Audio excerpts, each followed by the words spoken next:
MG రోడ్లో 12:30కి ఒక అమ్మాయి బుక్ చేసింది.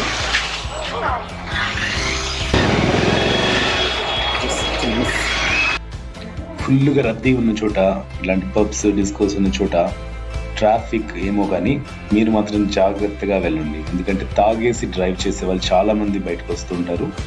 సడన్గా చిన్నగా ఏమైనా జరిగినా కూడా మనకి ఇబ్బంది కదా. సో మనం చాలా చాలా జాగ్రత్తగా డ్రైవ్ చేయాలి ఇలాంటి ప్లేసెస్లో. ఇంకా కొంచెంసేపు అలా ఎంజీ రోడ్లో జరిగే ఫ్యాషన్ షో చూద్దామా.